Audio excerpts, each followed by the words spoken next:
What we're about to open is a declassified file, one that comes directly from the United States Air Force.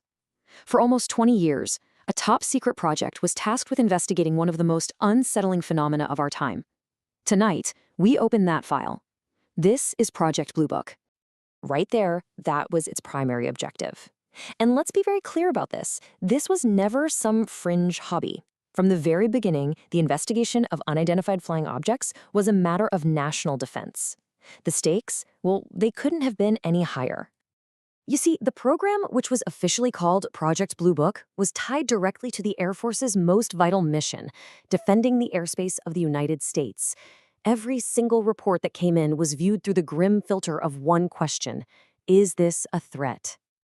And this wasn't some short-lived committee. It was a sustained, evolving effort.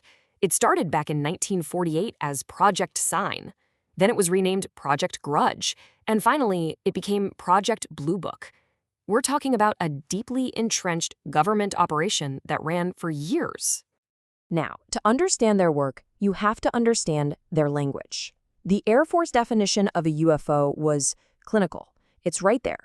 Any aerial object which the observer is unable to identify. No mention of alien spacecraft. No assumptions. It was simply an unknown. And that was the cold, neutral starting point for every single case. So how did they handle the sheer flood of reports coming in from military pilots, from scientists, from regular people? They built a machine, a rigid, bureaucratic machine designed to take the unknown and put it into a box. Okay, so here's how it worked. It was a three-step process. First, the nearest Air Force base would do an initial investigation. If they couldn't solve it, the report got kicked up the chain to the Project Blue Book office for a much deeper scientific analysis. And finally, whatever they found was released by the Secretary of the Air Force. A very clear chain of command for a very unclear phenomenon. After all that, every single report was dropped into one of three buckets. Identified meant they figured it out. A plane, a star, a balloon. Insufficient data meant the report was just too vague to do anything with.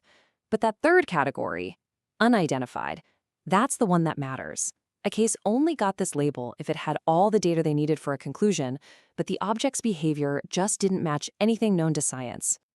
And that brings us to the evidence, the raw numbers at the very heart of this entire investigation.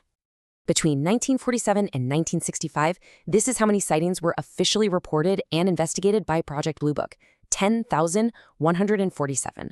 Think about that. Over 10,000 separate incidents that the Air Force felt were credible enough to investigate. Now, to be fair, for a huge chunk of the project, the vast majority of cases were explained.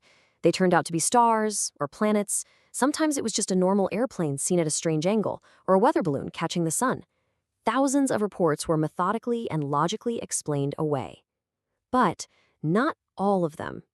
This is the number that's left over. After every single conventional explanation was tried and failed. After thousands of cases were stamped closed. 646 reports remained classified by the United States Air Force itself as unidentified. So after almost 2 decades of work, the Air Force was ready to publish its final word. This was the official verdict, the one meant to close the book on UFOs forever. Their first conclusion was absolute. No UFO they ever investigated gave any indication of a threat to national security, period. The second conclusion was just as firm. They found zero evidence that any of the unidentified sightings represented technology beyond our own scientific knowledge at the time. And then, the final conclusion, the big one. There was no evidence, none, that any of the unidentified objects were extraterrestrial vehicles. The file, for all intents and purposes, was closed. But if you dig deep inside that same official report, the one that says the case is closed, you find another section.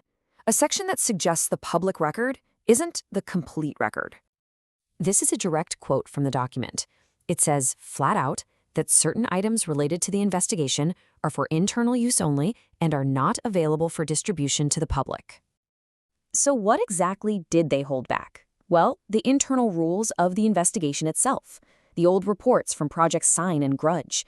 And here's the kicker: physical evidence. Films, photographs, maps, and charts of the UFOs. The report claims the photos were all misidentifications, but the very evidence to prove that remains unavailable. And that leaves us here with one final haunting question. The official conclusions are absolute.